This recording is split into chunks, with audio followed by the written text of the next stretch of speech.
Halo semuanya, apa kabar? Mudah-mudahan sehat selalu. Jumpa lagi dengan saya, Prof. Dentia Hulu di Provinsiaro Channel. Di video kali ini kita akan membahas mengenai informasi terkait dengan gaji ke-13 dan THR P3K paruh waktu yang merupakan hasil kesepakatan antara Sri Mulyani dengan Menpan RB. Nah, jadi seperti apakah informasi selengkapnya teman-teman? Silahkan simak video berikut ini sampai selesai. Jangan lupa like, subscribe dan nyalakan loncengnya karena itu semua adalah gratis dan gak berbayar. Oke lah Bapak Ibu dan teman-teman semua, sekarang kita akan membahas mengenai gaji ke-13 dan THR, apakah layak atau apakah dapat diberikan kepada P3K paruh waktu.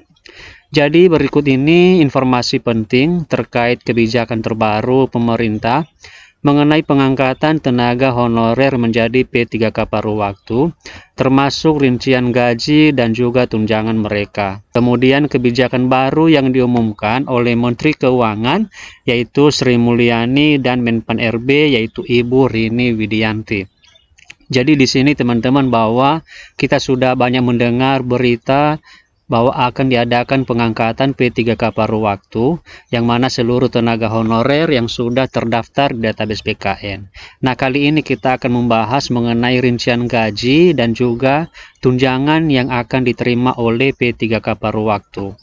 Sri Mulyani dan Menpan RB sepakat, artinya mereka sudah sepakat untuk menetapkan P3K paruh waktu sebagai salah satu langkah untuk menampung tenaga honorer yang tidak mendapatkan formasi dalam P3K penuh waktu. Ini merupakan langkah pemerintah teman-teman supaya nanti seluruh tenaga honorer tersebut tidak terjadi pemutusan hubungan kerja atau PHK. Dalam skema ini, tenaga honorer yang diangkat P3K paruh waktu akan menerima nomor induk kepegawaian atau NIP dan menjadikan mereka bagian dari ASN sesuai dengan Undang-Undang ASN 2023. Jadi seperti yang telah kita kenal teman-teman bahwa P3K paruh waktu itu juga mendapatkan NIP seperti dengan P3K pada umumnya dan kemudian juga mereka disebut sebagai ASN yaitu aparatur sipil negara. Setelah itu status mereka juga akan terlindungi secara hukum dan tidak lagi terancam pemutusan hubungan kerja. Seperti yang telah kita sampaikan di awal tadi teman-teman bahwa ini merupakan langkah pemerintah supaya tidak terjadi PHK kepada seluruh tenaga honorer yang sudah terdaftar dalam database BKN tahun 2022 kemarin.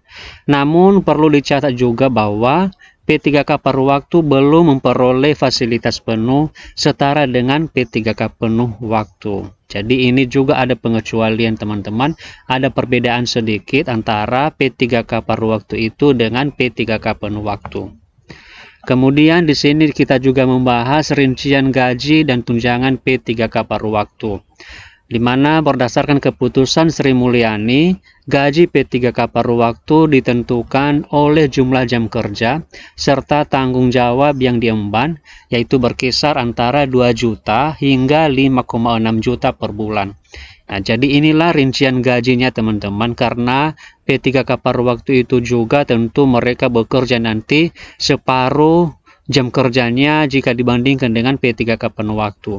Begitu juga dengan gaji yang mereka terima itu adalah separuh lebih kecil daripada P3K penuh waktu. Dan di sini sudah ada kisaran gajinya teman-teman. Kenapa ini ada perbedaan? Karena antara golongan, misalnya golongan 1, 2, 3 dan seterusnya itu memiliki perbedaan gaji. Selain gaji pokok, P3K paruh waktu juga berhak menerima tunjangan seperti tunjangan keluarga, tunjangan pangan, dan juga tunjangan pekerjaan. Ini juga sama halnya dengan P3K penuh waktu, ada juga tunjangan keluarga, tunjangan pangan, dan juga tunjangan pekerjaan.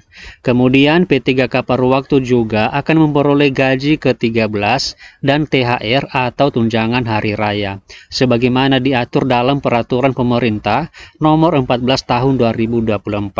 Jadi yang menerima gaji ke-13 dan THR itu teman-teman bukan hanya P3K penuh waktu, tetapi di sini P3K paruh waktu juga akan mendapatkan gaji ke-13 dan THR tersebut yang dibagikan atau dicairkan setiap tahunnya, karena mereka juga termasuk ASN atau aparatur sipil negara. Kemudian di sini kita juga akan membahas mengenai mekanisme pengangkatan P3K paruh waktu, di mana pengangkatan P3K paruh waktu dilakukan berdasarkan surat keputusan Menpan RB nomor 347 tahun 2024.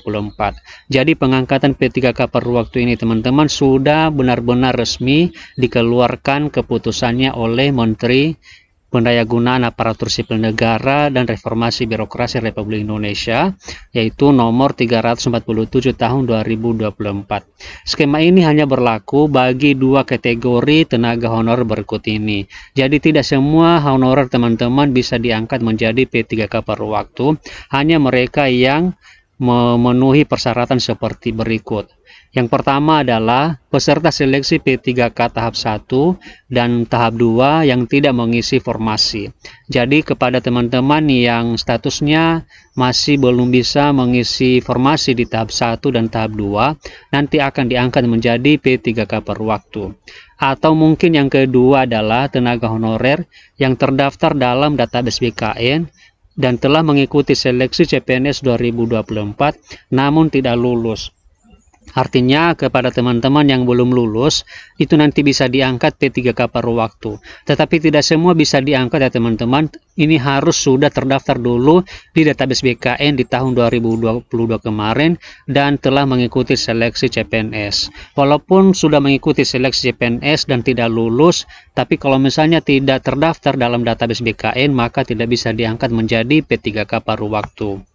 Nah, jadi demikian ya teman-teman informasi yang bisa kita sampaikan mengenai Sri Mulyani dan Menpan RB yang mana sudah sepakat mengenai rincian gaji ke-13 dan THR P3K paruh waktu. Nah, jadi demikian saja teman-teman, semoga video ini bermanfaat. Terima kasih and see you on the next video. So high, I'm hypnotized. What's up is down, what's left is right. Chasing stars and holding you. I can't see the end, but we'll see it through.